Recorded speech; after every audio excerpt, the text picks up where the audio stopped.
అంబేద్కర్ కోనసీమ జిల్లా ఆత్రేయపురం మండలం వాడపల్లి శ్రీ వెంకటేశ్వర స్వామి వారి ఆలయ హుండీ లెక్కింపు పటిష్ట నిఘా మధ్యన జరిగింది. 40 రోజులకు గాను ఆలయానికి సుమారు 1,47,00,000 రూపాయల ఆదాయం సమకూరింది. దేవస్థానం కార్యనిర్వహణాధికారి డిప్యూటీ కమిషనర్ సూర్య చక్రధరరావు ఆధ్వర్యంలో స్వామివారికి ప్రత్యేక పూజలు నిర్వహించిన అనంతరం హుండీలో తెరిచి లెక్కింపు ప్రారంభించారు.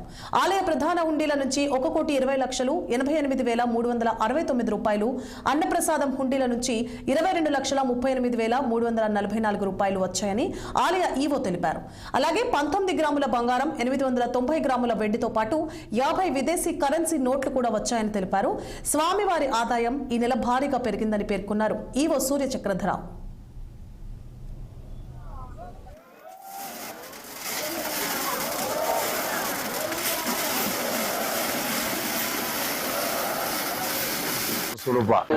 ఓం నమో వెంకటేశాయ నమః.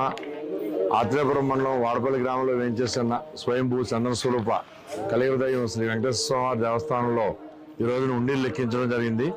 ఇందులో గ్రామ పెద్దలు, అలాగే మాజీ చైర్మన్ గారు, ఇక్కడ vice sarpanch, bank Canara bank వారు వీళ్ళందరూ కూడా పార్టిసిపేట్ చేయడం, వివిధ సేవాదళ సభ్యులతోటి ఈ కార్యక్రమాన్ని పూర్తి చేయడం జరిగింది. 40 రోజులకి హుండీ లెక్కింపుగా మరి ప్రధానం మన విశ్వేశ్వర స్వామి దేవస్థానం, వెంకటేశ్వర స్వామి మెయిన్ దేవస్థానం కలిపి హుండీల నుంచి ఈ అమౌంట్ రాబట్టడం జరిగింది. 1,47,48,923 రూపాయలు. అలాగే వెండి 890 గ్రాములు, బంగారం 18 గ్రాములు కూడా రావడం జరిగింది. విదేశీ కరెన్సీ నోట్లు 50 నోట్లు రావడం జరిగింది. భక్తులందరికీ కూడా ఈ విషయం